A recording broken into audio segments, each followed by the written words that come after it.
안녕하세요. 박정영의 코칭살롱 영코치 박정영입니다. 최근에 출간된 역서 문제가 아니라 사람에 주목하라 역자 인터뷰를 진행하고 있는데요. 이번에는 김면수 코치님을 초청하였습니다. 안녕하세요. 네, 안녕하세요. 김면수 코치입니다.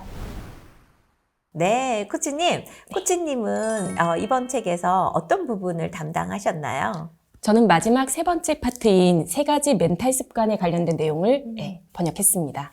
아, 멘탈에도 습관이 있나요? 그럼요. 코칭을 잘하기 위한 중요한 멘탈 습관 세 가지입니다. 네. 멘탈 습관이 왜 이렇게 중요한가요? 사실 이 책의 세 번째 파트의 맨 앞부분에 마샬 레놀즈 박사는 이렇게 이야기하고 있습니다. 코칭에서 마스터가 된다는 것은 스킬의 완벽함이 아니라 존재, 프레젠스의 깊이이다. 그렇기 때문에 이 코칭 프레젠스를 깊이 있게 하기 위해서는 중요한 멘탈 습관들이 있다라는 거죠. 프레젠스. 정말 코치들이 정말 관심 가지고 중요하게 생각하지만 정말 어렵게 느껴지는 게 프레젠스인데요. 네. 예, 그 프레젠스를 갖추기 위해서 세 가지 멘탈 습관. 첫 번째는 뭘까요? 첫 번째는 뇌를 조율하라 라고 이야기하고 있습니다. 뇌를 조율하라. 그게 가능한가요? 처음에 이 영어의 내용이 Align your brain이에요. 그래서 뭐라고 번역을 해야 돼? 라고 상당히 고민을 했는데요. 사실 우리가 코칭을 하려고 할 때 잘 들으려면 그 순간에 온전히 고객과 함께 있어야 되잖아요. 네. 한 번은 저희가 코아시스에서 마샬 레노즈 박사님을 모시고 세미나를 진행했던 적이 있었습니다. 참가자 중에 한 분께서 이런 질문을 해주셨어요. 어렵게 오셨는데 저희 코치들이 코칭을 잘하기 위해서 좋은 팁이 있다면 한 가지만 알려주세요. 네, 그랬더니 마샬 레노즈 박사가 이렇게 이야기를 했습니다. 코칭을 할 때 생각을 하지 마라. 나는 생각을 안 할 때 코칭이 제일 잘 된다. 막 그랬더니 채팅창이 난리가 났어요. 생각을 안 하는데 어떻게 코칭을 할 수 있죠? 네, 생각을 안 하면 다음 질문은 어떻게 하나요? 이렇게 막 난리가 났었어요. 네. 그런데 마샬 레노즈 박사가 이렇게 이야기를 했습니다. 당신이 머릿속으로 질문을 만들고 있을 때 당신은 고객과 온전히 함께 있는 중이냐, 당신의 머릿속에 있는 중이냐. 그렇죠. 우리가 질문을 생각하고 있는 동안은 고객과 함께 온전히 프레젠스 하고 있는 동안이 아니라 나의 머릿속에 들어와 있는 순간인데요. 네. 그래서 마샬 레노즈 박사는 코치의 프레젠스를 훈련하는 것은 마음 챙김 훈련에 비유되어 왔다라고 이야기를 했습니다. 너무 반가우셨겠어요. 네. 김면수 코치님.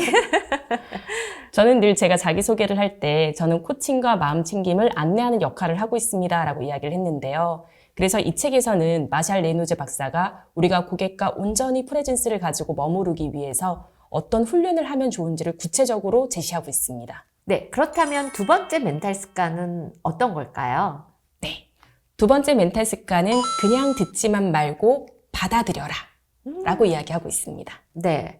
듣지만 말고 받아들여라. 네. 어떤 걸까요? 사실 가로를 살짝 넣고 싶은데요.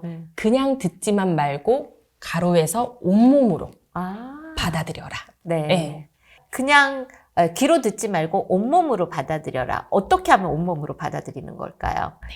마샬 레노즈 박사는 인간에게 있는 세 가지 신경계를 다 열고 온몸으로 받아들이라 라고 이야기하고 있습니다. 첫 번째 신경계는 마인드이고요. 두 번째 신경계는 하츠, 세 번째 신경계는 거치입니다. 이 세 가지 신경계를 다 열고 고객이 하는 모든 것들을 온몸으로 받아들이면 코치의 프레젠스를 개발하는 데 매우 도움이 된다라고 이야기하고 있습니다. 머리와 하트는 어떤 감정에 해당되는 걸까요? 감정, 가슴, 우리가 막 가슴으로 들어라 막 이런 얘기 하잖아요. 네네. 네. 그리고 겉은 직관일 것 같고요. 그쵸. 네. 정말 이거를 따로따로 생각하면은 머리가 더 복잡해지는 것 같은데 이 정도로까지 되려면 어떻게 해야 될까요? 네. 사실 많은 코치님들이 잘 들으려면 어떻게 해야 되냐라고 많이 물어보시잖아요. 그런데 이렇게 하나하나 생각하면서 잘 듣는다는 것은 오히려 더 어려운 일이거든요. 그래서 이 책의 또 마지막에 마샬 레노즈 박사는 그냥 듣는 것이 아니라 온몸으로 잘 받아들이기 위해서 풀 바디 프레젠스를 발휘하기 위한 구체적인 훈련 방법을 또 제시하고 있습니다. 네, 그 방법은? 책에서. 네, 책에서. 알겠습니다.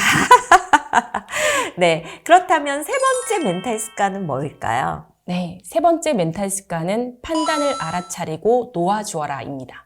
그러니까 사실 코치들의 최고의 적 중에 하나가 사실 판단이잖아요. 그래서 판단을 알아차리고 놓아주어라 라고 하는 게 어느 정도는 이해가 가는데 마샬 레이놀즈 박사는 어떤 걸 강조하고 있을까요? 일단 마샬 레이노즈 박사는 우리가 숙련된 코치들이 스스로에게 많이 하는 거짓말 중에 한 가지가 나는 판단하지 않아 라고 이야기한다라는 거예요. 그런데 우리는 이미 인간이기 때문에 인간은 거대한 판단 기계이다라고 이야기하고 있습니다.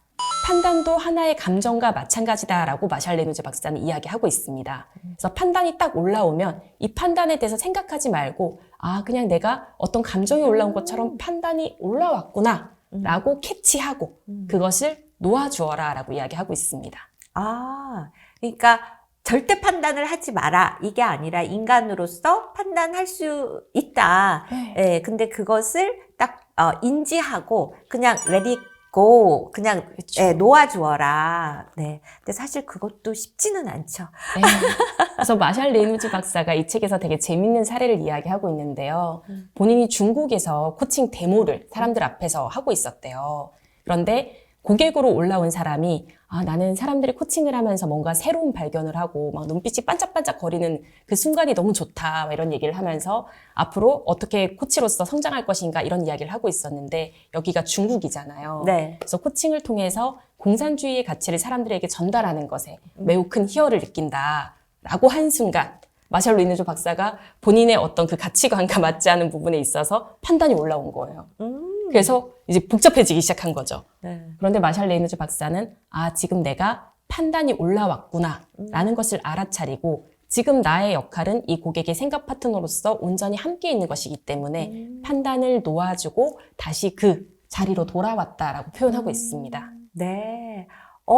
그 예를 들으니까 그걸 놓아준다는 게 어떤 의미인지가 확실히 오는 것 같습니다. 네, 이번 책을 번역하시면서 코치님께는 이 경험, 기회가 어떻게 다가왔을까 궁금해요. 뭔가 되게 순수하고 퓨어한 코칭을 다시 만난 그런 느낌이었어요. 제가 처음 코칭을 시작했을 때 매료되었던 그 코칭의 본질? 그래서 거기로 다시 돌아와서 그래, 내가 처음에 진짜 하고 싶었고 매력을 느꼈던 코칭이 이런 것들을 가지고 있었지 라고 저도 백투더 베이직해서 코칭을 새롭게 만나는 기회였던 것 같습니다. 네. 순수함으로 다시 돌아왔다. 또 우리가 코칭을 코칭답게 하기 위해서 진짜 고군분투했는데 그런 부분에서 우리가 다 보상받는 듯한 그런 느낌입니다. 네, 오늘 우리 김연수 코치님과 문제가 아니라 사람에 주목하라. 최근 발간된 역서의 마지막 파트에 대해서 함께 이야기를 해보았습니다. 코치로서 정진하고 계신 여러분들께 이 책이 소중한 선물이 되었으면 하는 바람입니다. 네, 우리 이렇게 마무리할까요? 네, 감사합니다. 감사합니다.